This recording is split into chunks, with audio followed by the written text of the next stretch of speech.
What's up, everybody? Happy Wednesday. Yeah, don't forget to check out the YouTube channel. Do all kinds of shorts, put them up there, and the more views I get on there, more people to check them out, the better it is. Because I really hate fluctuating between thousands, and then some of them get zero because, well, even though I tag them all the same thing. So, thanks YouTube for putting so many strikes against me and messing with me. But uh, another interesting one that has come out. It's a conversation that's been being had for years.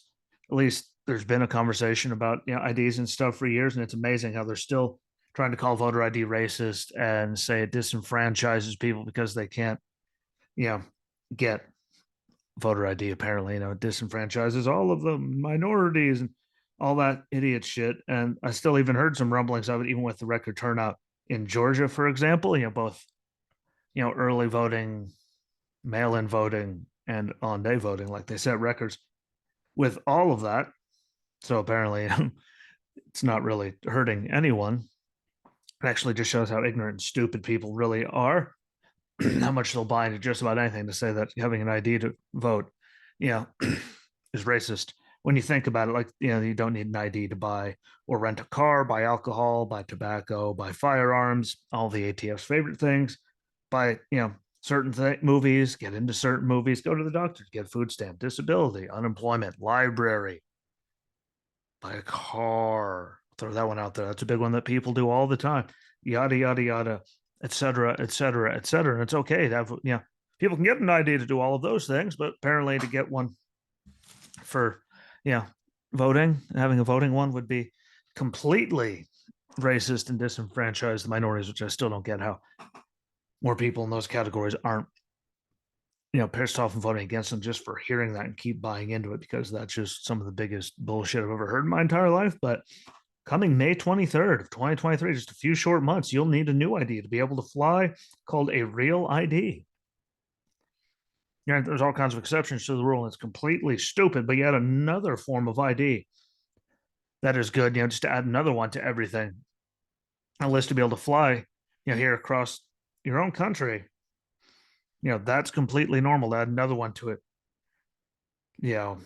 But voter ID is still racist. I just love that argument, but it's really amazing. But there's a lot of stuff going into this real ID. I've been hearing about it, and thankfully, while I was thinking yesterday, Hannah of all people had like, she's a freak of nature when it comes to dates, like a real freak of nature. I say that 100% love. I mean, like, just drop of a hat. She's good with dates, and you're like, yeah, that's May 23rd. Like, huh? How about that? But a lot of stuff goes into it. There's so many different forms of ID that'll count if you don't have one. Like, it really, if you read through a lot of it, it's really dumb. But again, another form of ID and something that everyone should have a heads up on. But anyone over the age of 18, you need to have a real ID to fly in the country, here in the United States. And yes, I know there's other options. I said it. I know it. I will go over them because there's all kinds of different things in there, but everyone over the age of 18 will be required to have one. Under the age of 18, you do not need an ID to travel within the US, which, I guess it makes sense kind of. A lot of the kids, don't have IDs, but, driver's license and all that, like student IDs, like there's a lot of them that should count. But under the age of 18, don't have to worry. Several forms of ID that count through and will be considered valid.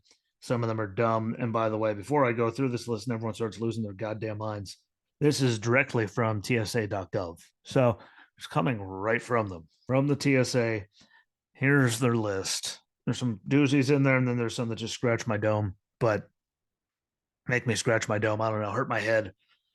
But interesting stuff in there. US passport, yes. You could use a US passport as a form of ID to be able to travel within your own country, which I just find to be dumb, but another story. US passport card, which is a simple ID card that looks like a driver's license that is used to travel within the US in cases like if you don't have a driver's license.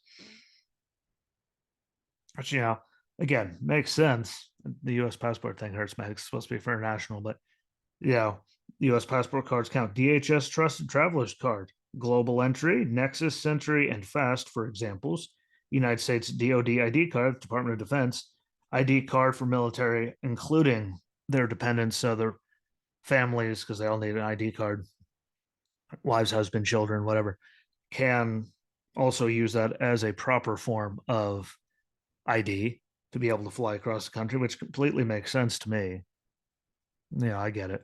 Complete, no, it should have always, it should always count. They shouldn't, discredit that one. That, it's a federal ID, and I'm okay with that. I think that completely makes sense. And it was my form of ID while I was on active duty all the time because it was just right there all the time before my driver's license or anything. So completely okay with that one. That makes sense. Permanent resident card, aka green card. So they could use their green card to get in, sure, whatever. Border crossing card issued by the State Department to Mexican citizens to enter the U.S. temporarily, generally valid for 10 years. I'm not sure how 10 years is temporarily, but in different situations for, minors that are under 18 and all that, there's a completely different thing, just how they consider it.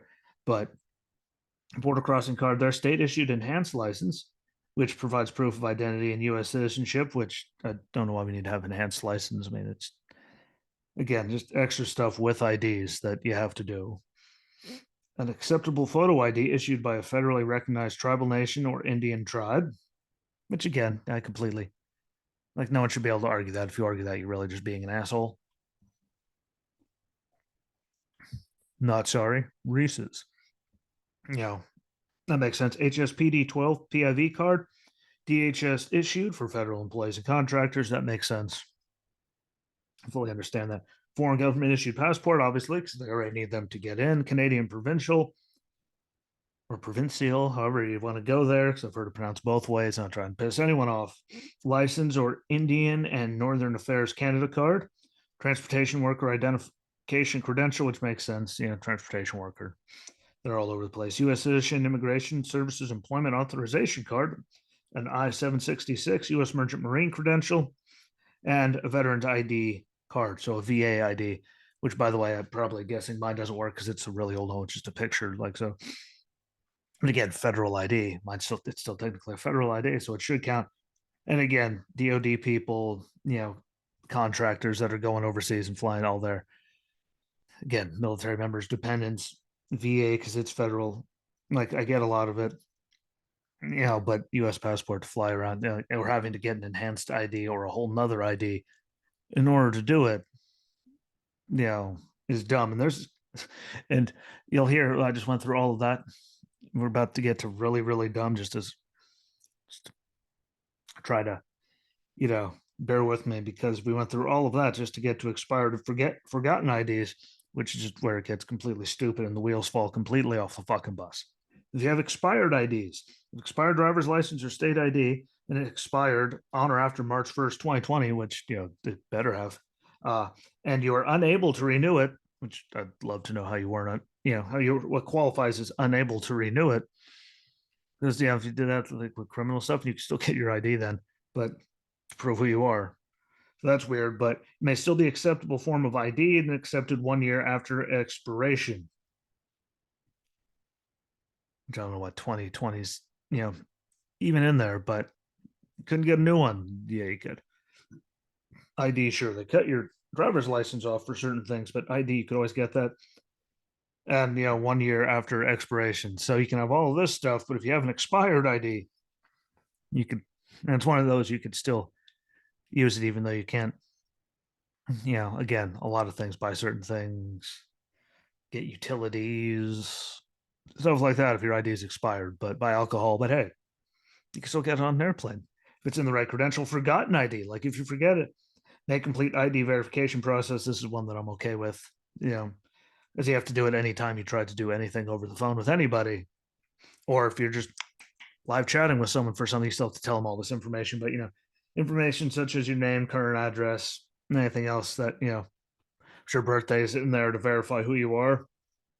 Like I'm okay with them being able to, screen you with all the stuff you should need to know. And really, honestly, I don't know why there's not. There's already pictures with all of us. We all know they're doing it, but being able to do that, you can go to the security, screening and all of that. I'm fully, okay with that. That makes complete and utter sense. If you don't think that makes sense, I'm sorry for you. I think is the best way I can describe that. Because you should be able to.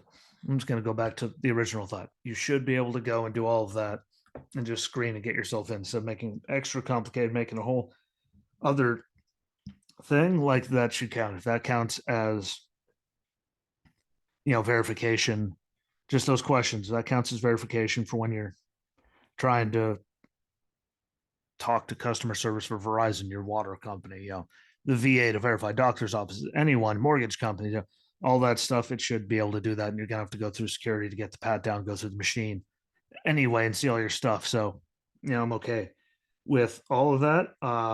Again, all from TSA.gov. I just, don't know, like, go through all of that you need to have, but expired IDs and forgotten IDs in some places, cases completely count. And I'm guessing it depends on, airport really, but really, I just think it's amazing that they're pushing it through as another thing.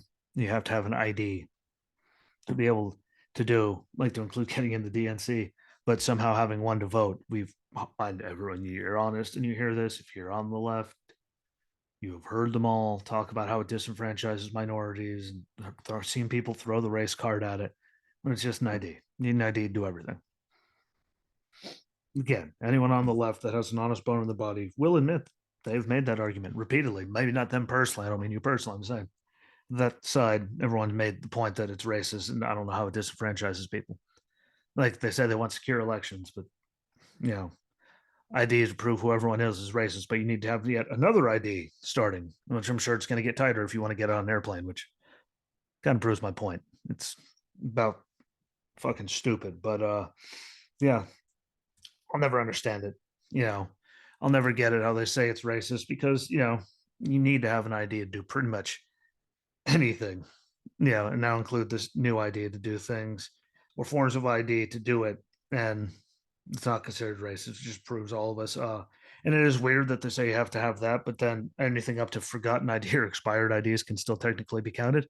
Like that's kind of weird and pointless in my opinion, but proves over a point. It gets them more mics. Someone has to pay for these damn IDs. So, it is what it is. But thanks for watching. Thank you for listening. Don't forget to follow the YouTube channel because I do put a lot of shorts up there that don't get put up if you're listening to this on audio.